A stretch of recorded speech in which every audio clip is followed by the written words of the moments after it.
So high বন্ধুরা, আমরা তারকেশ্বর যাব। তাই দেখতে পাচ্ছ বাঁক তৈরি করছি, এবং বাঁকটা তৈরি করার কোনো উদ্দেশ্যই ছিল না।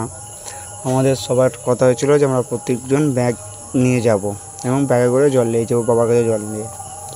তো আমার এক বন্ধু সে রাত 10টার সময় ফোন করে বলছে আমি যদি বাঁক না নিয়ে যাই তাহলে আমি যাব না। এবং ফাইনালি তার জন্য রাত 10টার সময় গিয়ে দেখতেই পাচ্ছ বাঁশ ফাটাচ্ছি, এবং বাঁশ ফাটিয়ে বাঁক তৈরি করে তাকে দিয়ে তারপরে আমি বাড়ি আসি। দেখো ফাইনালি বাঁকটা ফাটানো হয়ে গেছে। বাঁকটা এই যে বাঁশটা ফাটানোর পর দেখো বাঁশের বুকগুনা ছুলছি, এবং সে বারবার বলছে যেন একটু শুনে মোটা করে থাকে, যাতে পরের বছর আবার পুনরায় যেতে পারি। আর এর আগেবারও সে একটা বাঁক বানিয়েছিল, কিন্তু বাঁকটা সে কোনোরকমভাবে সে তারকেশ্বর থেকে আনতেই পারিনি গো। দেখতে পাচ্ছি এতটাই গরম যে বাঁক করতে করতে মানে হাত পর্যন্ত এড়ে যাচ্ছে। দেখো বাঁক তৈরি করছি, এবং বাঁক হয়ে যাওয়ার পর আমরা সকালবেলা স্নান টান করে বার হয়ে গেছি আমাদের বাবার মন্দিরে যাওয়ার জন্য। এবং আমার বাড়ি যেহেতু স্টেশন থেকে অনেকটা দূর, তাই আমরা মোটরসাইকেল করে যাচ্ছি। আমরা 14 জন ছিলাম যেহেতু, তাই আমাদের সব কিছু রুলস ঠিক ছিল যে আমরা অগ্রদীপ স্টেশনে 1:15 ট্রেনটা ধরবো, এবং 1:15 ট্রেনটা ধরার জন্য দেখো আমরা ফাইনালি স্টেশনে পৌঁছে গেছি। গ্যারেজে গাড়িটাকে গ্যারেজ করে দিয়ে, এবং আমরা আস্তে আস্তে প্ল্যাটফর্মে থেকে উঠে যাচ্ছি। দেখতেই পাচ্ছ এই আমাদের সেই অগ্রদীপ স্টেশন, এবং প্রত্যেকটা ছেলেপিলেই সে তার নিজের টাইম মতো চলে আসছে। দেখতে পাচ্ছ এই যে ওভারব্রিজ, তাই সবাই যখন নিচে সেলফি তুলতে ব্যস্ত, নিজের গ্রুপ চার্ট করতে ব্যস্ত, তখন আমি এদিকে তোমার এই যে আমার সেই বন্ধু যা বাংলা ছাড়া যাবে না, আর এটা হচ্ছে তার বন্ধু। বাকি আমরা এখানে 14 জন যাচ্ছিলাম। ফাইনালি আমরা ট্রেনে উঠে পড়েছি, এবং দেখতেই পাচ্ছ বাবার ভক্ত যেহেতু, তাই ট্রেনটা সবটাই আমাদের। এবং ট্রেনের মাঝখানে গেটে বসে পড়েছি যাতে এদিক দিকেও ঢুকতে না পারে। এবং যাকে তুমি এই যে সব হাত দেখাচ্ছে, এখানে সব আমার বন্ধু, এবং একসঙ্গে সবাই যাচ্ছি। এখানে আছে মোট 9 জন, আর বাকি 4 জন তোমার সিটে আছে। তো দেখতেই পাচ্ছ আস্তে আস্তে গেটের ধারে ঠান্ডা হাওয়া খেতে খেতে ফাইনালি পৌঁছে গেলাম মানকুণ্ডু। তো একটা তোমার সিগন্যাল প্রবলেম থাকার জন্য ট্রেনটা অনেকক্ষণ দাঁড় করে দিয়েছিল। সো ফাইনাল আমাদের সেই বাবা ধাম শেওড়াপুলি, এখান থেকে আমরা জল নিয়ে আজকে সারা রাত হাঁটবো।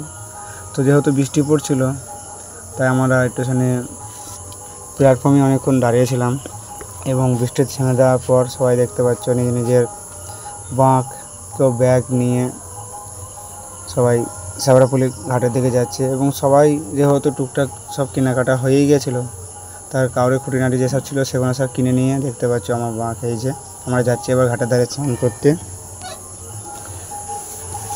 আর একটা কথা বলি, মানে অ্যাকচুয়ালি ওটা পুরোটাই বিজনেস হয়ে গেছে এখন, শেওড়াপুলি ঘাট থেকে তারকেশ্বর পর্যন্ত। এই যে সবাই বলছে যে বাঁক নিয়ে যেতে পারবি তো এতটা কষ্ট করে। আজকে যেতে দেখি বাবা কীভাবে ট্রেনে নিয়ে যায়। তো সেই ফাইনালি শেওড়াপুলি গঙ্গার ধার দেখতে পাচ্ছ, এখানে জলের থেকে পানাটা বেশি। এবং আমরা সবাই জল ভরে নিয়ে আমাদের 6টার ভেতরে হাঁটা শুরু করেছি। দেখতে পাচ্ছ আমি বাঁক আছি, আমার 3 বন্ধু বাঁক আছে, আমার একটা ভাই, বাকি সব পিঠে ব্যাগে নিয়েছে। কারণ ব্যাগ নিয়ে হাঁটাটা সুবিধা, বাঁক নিয়ে একটু অসুবিধা হয় সাইডের জন্য। আর বারবার সেই সাইড বম বলতে হচ্ছিলো। সাইড বলে কেউ সাইড দেবে না, কিন্তু যত তুমি সাইড বম বলবে ততক্ষণ তোমাকে সাইড দেবে। তো ফাইনালি আমরা বাঁক নিয়ে বার হয়ে গেছি। দেখতেই পাচ্ছ আস্তে আস্তে শেওড়াপুলি মার্কেট পার মারছি, এবং প্রথম থেকেই উৎসাহটা অনেকটাই বেশি ছিল। দেখতে পাচ্ছ সব জোর কদমে হাঁটা শুরু করেছে। তো আস্তে আস্তে আমরা শেওড়াপুলি মার্কেটটাকে পেছনে রেখে সামনের দিকে এগিয়ে যাচ্ছি বাবার দিকে।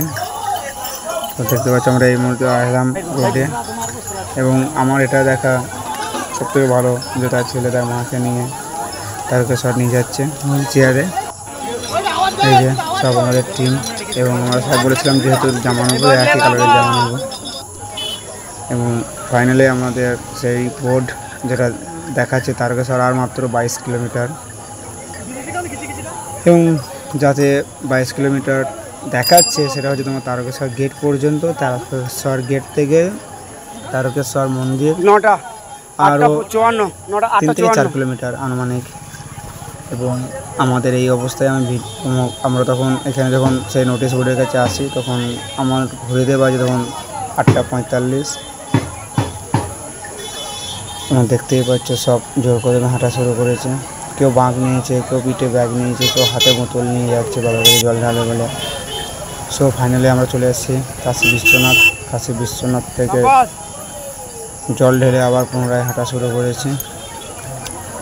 এবং যেহেতু আমি বাঁক নিয়েছি তাই আমি কাশী বিশ্বনাথ এবং লোকনাথ ও কালীবাড়ি আমি 3 জায়গাতেই জল ঢালবো।